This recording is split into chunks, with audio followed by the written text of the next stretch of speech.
Jamak itu boleh dilakukan karena keadaan sulit, yang tidak termasuk dalam kesimpulan ini juga, tapi itu boleh dilakukan. Jamak boleh dilakukan karena pengajian.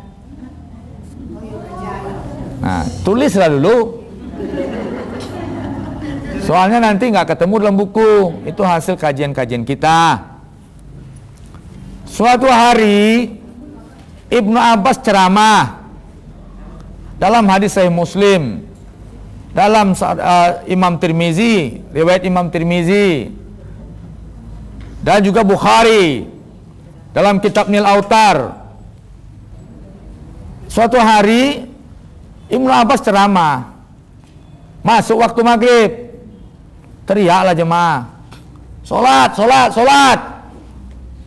Suruh Ibnu Abbas berhenti berceramah. Ketika itu dijawab oleh Ibnu Abbas, "Atu'allimuni an sunnati Rasulillah?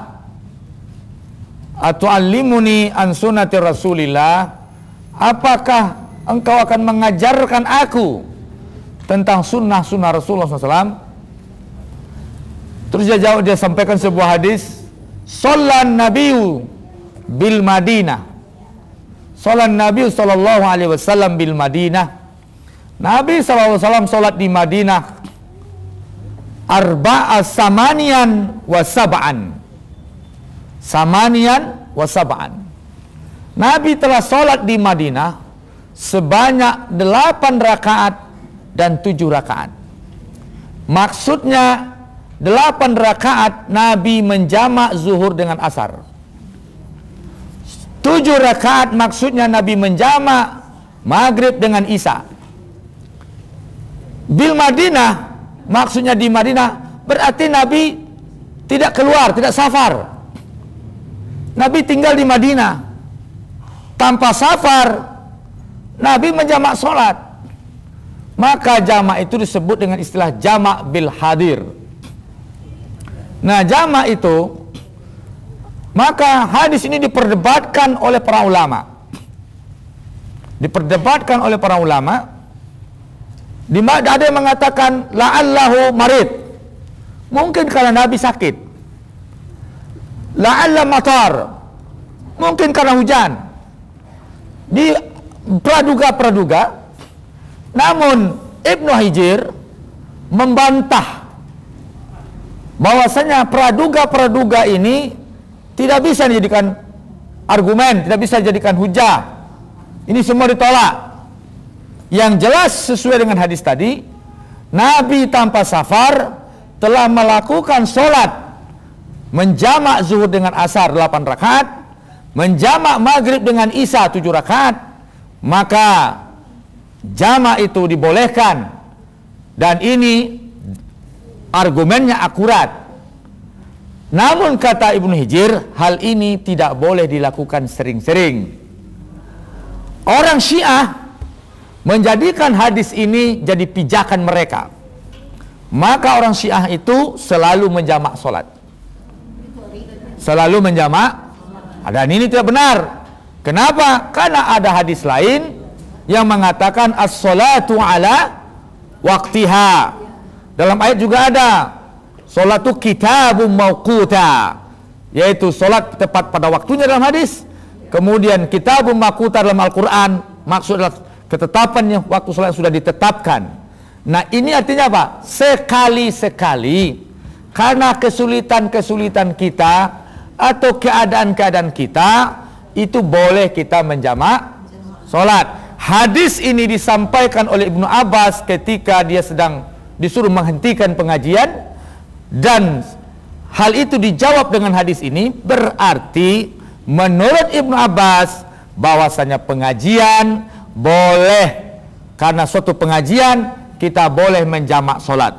Berdasarkan hadis ini juga saya telah fatwakan dalam jumpa pers di Pariaman dalam untuk menghadiri ceramah Ustadz Abdul Somad tabligh akbar bersama saya di Pariaman, bahwasanya tabligh akbarnya setelah asar, Ustadz Abdul Somad dimulai sebelum asar. maka sholat asar akan susah di lapangan. Maka ketika itu kita sampaikan bahwasanya bagi pengunjuk, bagi peserta taklim atau tabligh akbar tanggal 21 Januari itu, dia boleh menjamak takdim zuhur dengan asar sebelum berangkat ke lokasi.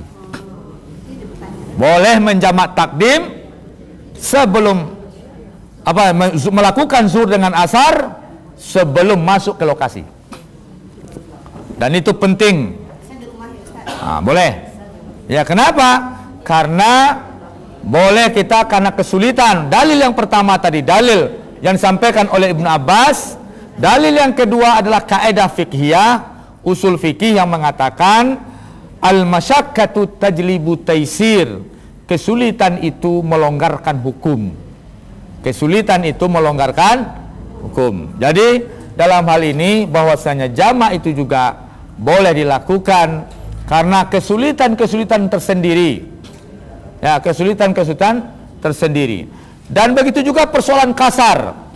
Secara umum kasar itu ditentukan oleh ulama dengan jarak waktu. Jarak waktu. Masafah. Namun kondisi ini tidak berlaku jika kita bawa dalam situasi macet di Jakarta. Ya, tidak bisa berlaku di situasi macet di Jakarta. Maka jika kita berada di lokasi macet itu, ternyata macet itu bisa menghilangkan satu waktu sholat. Walaupun jaraknya baru 1 kilo, tetapi dia menghabiskan satu sholat, maka kasar dibolehkan ketika itu. Boleh kita melakukan jamak kasar, jamak dan kasar, walaupun tidak sampai pada 80 kilo. Mungkin para fuqaha dahulu tidak mengalami situasi yang seperti ini. Ya, dia tidak mengalami situasi yang seperti ini. Kalau di Jakarta bisa lenyap untuk 5 kilo itu habis 5 jam. Dan bisa menghabiskan 2 waktu sholat. Bisa menghabiskan 2 waktu sholat. Jadi dalam hal ini perlu kita melihat, karena fikih ini itu harus komparatif, harus kita lihat situasinya dengan kondisi. Fikih adalah kita undang-undang menerapkan hukum. Syariat fikih. Jadi untuk itu kita akan susah kalau ada orang memakai fikih-fikih yang kaku. Kenapa? Karena fikih itu harus dinamis. Fikih itu harus dinamis. Baik.